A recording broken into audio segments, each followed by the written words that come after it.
Joyful yoga channel பார்வையாளர்கள் நேயர்கள் அனைவருக்கும் மீண்டும் ஒரு முறை வணக்கம். இந்த சேனல்ல நிறைய நம்ம பயிற்சியை சொல்லி கொடுத்துட்டு வரோம், எல்லாம் செஞ்சு பயன்பட்டு வராங்க. அந்த வரிசையில அடுத்தது ஒரு அற்புதமான ஒரு பிராக்டிஸ்.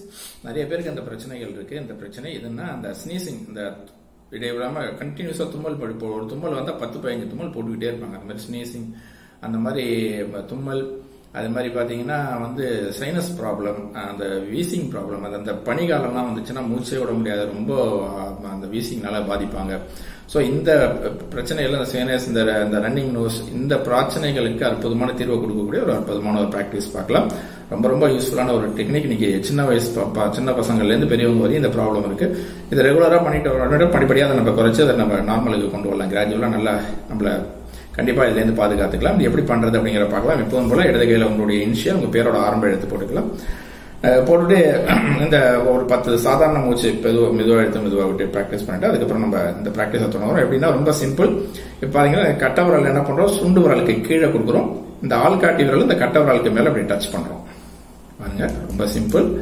சோ கட்டை விரலை சுண்டு விரலுக்கு கீழே கொடுக்குறோம். இந்த ஆள்காட்டி விரல் என்ன பண்றோம், கட்டை விரல் மேல அப்படி டச் பண்ணிக்கிறோம். பாக்கி 3 விரல் அப்படி ஸ்ட்ரைட்டா வச்சுக்கிறோம். தெரியுதுங்களா? ஆள்காட்டி விரல் மேல டச் பண்ணி வச்சிருக்கேன்.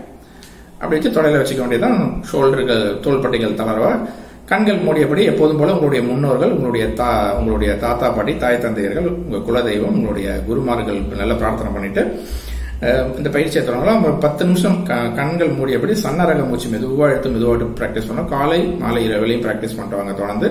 அப்புறம் நீங்க ஃப்ரீ டயத்துல கூட நீங்க எப்பயும் இது மாதிரி இதை பிராக்டிஸ் பண்ணி எடுக்கலாம். ரொம்ப ரொம்ப யூஸ்ஃபுல்லான ஒரு பிராக்டிஸ். ரெகுலரா பண்ணிட்டு வந்தா கண்டிப்பா இந்த சைனஸ் ப்ராப்ளம், வீசிங் ப்ராப்ளம், இந்த ரன்னிங் நோஸ், இந்த பிரச்சனைகள் எல்லாம் உங்களை இந்த மூச்சு சம்பந்தமா, அந்த மூச்சு ப்ராப்ளம் அந்த சரியா வரல, ஸோ உட பிளாக் அடிக்கடி அடிச்சு வருதுங்கிறதுக்குலாம் இந்த ப்ராக்டிஸ் எல்லாம் பண்ணீங்கன்னா ரொம்ப ரொம்ப யூஸ்ஃபுல்லா இருக்கும். ஸோ இதை தொடர்ந்து பண்ணிட்டு வாங்க. சின்னவங்கல இருந்து பெரியவங்க வரையும் இதை நீங்க கண்டினியூவா பண்ணலாம். இதை ரெகுலரா பண்ணீங்கன்னா கண்டிப்பா இந்த ப்ராப்ளத்துல இருந்து கண்டிப்பா விடுபடலாம். இந்த பனிக்காலத்தை பத்தி பயப்பட வேண்டிய அவசியமே இல்லை. அந்த மூச்சு அந்த மாதிரி ப்ராப்ளம் வருமே, மூச்சு இறப்பெல்லாம் வருமேன்னு நீங்க பயப்பட வேணாம். ஸோ ரெகுலரா பண்ணா அதுல இருந்து நீங்க பாதுகாத்துக்கலாம். ஸோ இதை தொடர்ந்து பண்ணுங்க. உங்கள் உடலையும் உங்களை ஆரோக்கியமாக வைத்துக் கொள்ளுங்க. நன்றி, வணக்கம்.